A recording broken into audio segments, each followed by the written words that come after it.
বাংলাদেশের জনগণ আপনাকে দীর্ঘভাবে নিক্ষেপ করবে।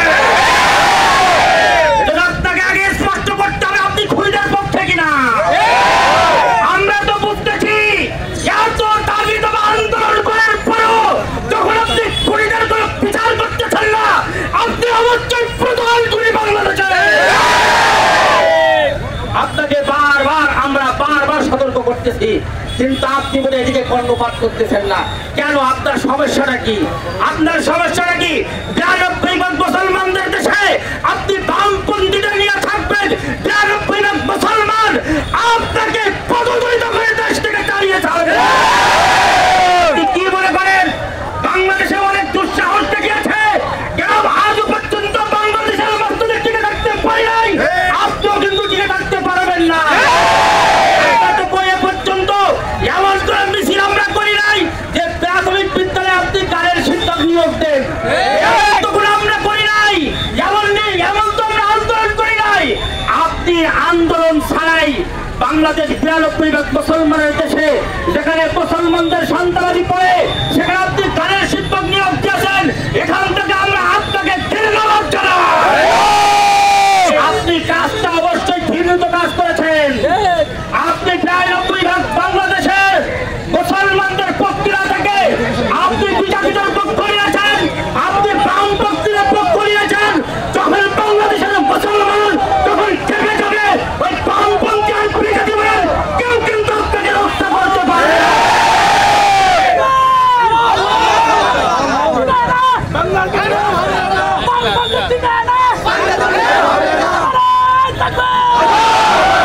আমি ডক্টর ইউনূসকে একটাই বার্তা দিতে চাই, এ বাংলাদেশ কিন্তু এখন টুপি আলাদা দেশ,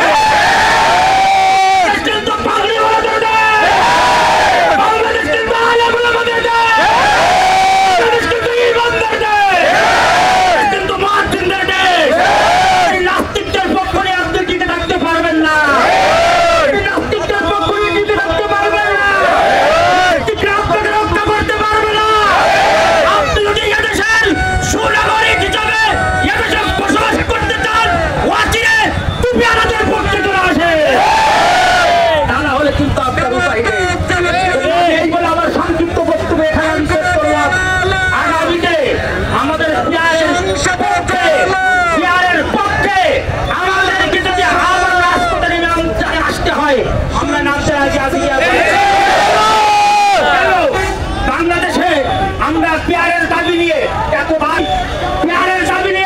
এতবার আপনাকে বলছি, আপনার মানতে অসুবিধা কি? আপনার মানতে অসুবিধা কি? আপনি কোন দলের দালালি করতেছেন?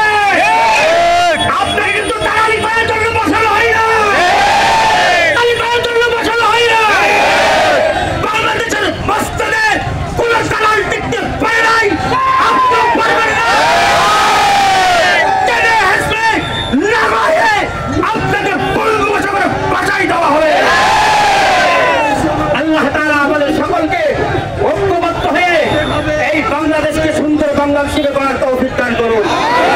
আল্লাহ তাআলা আমাদের সকলকে ইসলামের পক্ষে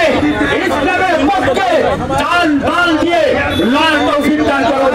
আমিন ওয়া আখিরু দাওয়ানা আলহামদুলিল্লাহি রাব্বিল আলামিন।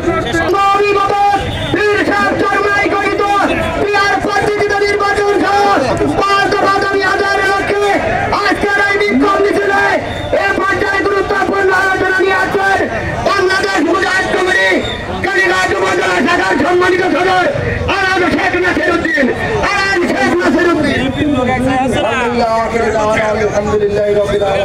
আসসালামু আলাইকুম ওয়া রাহমাতুল্লাহ। আলহামদুলিল্লাহ, আল্লাহর জমিনে আল্লাহর দ্বীন প্রতিষ্ঠা করা যেমন আমাদের পক্ষে আল্লাহর হুকুম, সেরকম আমরা এইটাকে আমরা মনে করবো যে ফরজ হিসেবে কাজ করবো ইনশাআল্লাহ। বাংলার জমিন ইসলাম প্রতিষ্ঠা করে ছাড়বো ইনশাআল্লাহ। আমাদের 93% মুসলমানের দেশে কোনো নেতৃত্ব আমরা নেব না ইনশাআল্লাহ। আলহামদুলিল্লাহ, আল্লাহ পাকের অসীম মেহেরবানি, আমাদের যোগ্য নেতৃত্বের মাধ্যমে আমরা চলবো ইনশাআল্লাহ। এই বলে আমার সংক্ষিপ্ত বক্তব্য এখানে শেষ করছি।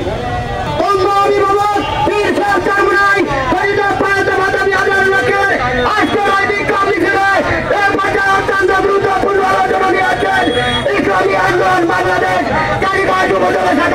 সম্মানিত সভা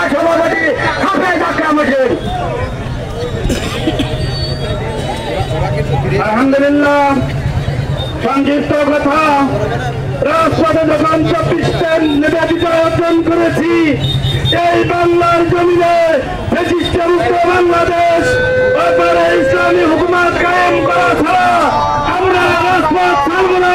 সবাই কিনা দিয়েছি এবং আমার কথা শেষ করছি।